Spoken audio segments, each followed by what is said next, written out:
नागपुर में नशे के कारोबार के खिलाफ एंटी नारकोटिक्स फोर्स टीम और लकड़गंज पुलिस ने बड़ी कार्रवाई करते हुए 30 ग्राम एमडी यानी मेफेड्राइन के साथ एक युवक को गिरफ्तार किया है। आरोपी से पूछताछ में ड्रग्स सप्लाई चेन से जुड़े अहम खुलासे हुए हैं। पुलिस को गुप्त सूचना मिली थी कि हसनबाग निवासी असद अशफाक शेख सीए रोड स्थित क्वालिटी वाइन शॉप के सामने संदिग्ध अवस्था में खड़ा है और उसके पास मादक पदार्थ मौजूद है।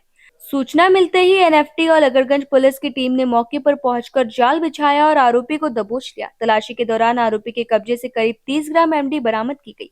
इसके बाद उसे पूछताछ के लिए एएनएफटी कार्यालय ले जाया गया। प्रारंभिक पूछताछ में आरोपी ने खुलासा किया कि उसने यह मादक पदार्थ गोलू शेख नामक व्यक्ति से खरीदा था। जानकारी के आधार पर पुलिस अब फरार आरोपी गोलू शेख की तलाश में जुटी है। पूछताछ के बाद एएनएफटी ने आगे की कार्रवाई के लिए आरोपी को लकड़गंज पुलिस के हवाले कर दिया। इस कार्रवाई में सहायक पुलिस निरीक्षक अमोल कोल्हेकर, हेड कांस्टेबल मृदुल नगरे, हेड कांस्टेबल प्रदीप माधवी और पुलिस सिपाही राहुल कबीर की महत्वपूर्ण भूमिका रही। नागपुर में हाल के दिनों में एमडी ड्रग्स के खिलाफ पुलिस की कार्रवाई लगातार तेज हुई है। लकड़गंज पोलीस स्टेशन अंतर्गत एक एमडीची कारवाई झाली आहे, नेमकी कोण आरोपी आहेत, कुठे ही कारवाई केली, कोणी केली, काय सांगा? लकडगंज पोलीस स्टेशन मध्ये रात्रीच्या वेळेला नार्कोटिक्स टास्क फोर्सचे अधिकारी आणि कर्मचारी पोलीस स्टेशनची स्थानिक पोलिसांच्या मदतीसाठी आले होते. त्यांना एक गोपनीय माहिती मिळाली होती की क्वालिटी वाईन शॉपच्या इथे एमडी ची खरेदी विक्री होणार आहे. त्याप्रमाणे त्यांना सापळा लावायचा असल्याने आमचे स्थानिक पोलिसांचे कर्मचारी आणि अधिकारी तसेच टास्क फोर्सचे अधिकारी यांनी quality wine shop CA road वरती त्यांनी सापळा रचला.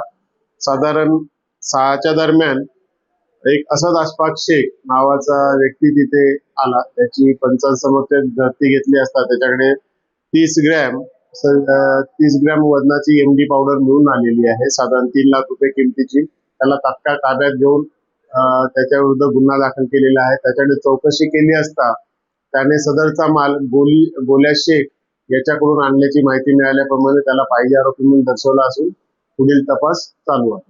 अटक आरोपी आणि फरार आरोपीचा काही पार्श्वभूमी रिपोर्ट समोर आला, काय कामधंदे केले? अटक आरोपीचा पूर्वीचा रेकॉर्ड तपासण्यात आलेला आहे. त्याच्यामध्ये अजून सध्या तरी काही दिसून आलेलं नाहीये, परंतु इतर कुठे त्याचे गुन्हे आहेत का याचा शोध घेणं चालू आहे किंवा इतर कुठल्या नार्कोटिक्स ऍक्टिव्हिटीमध्ये इन्व्हॉल्व होता का याची पण माहिती घेण्यात येत आहे.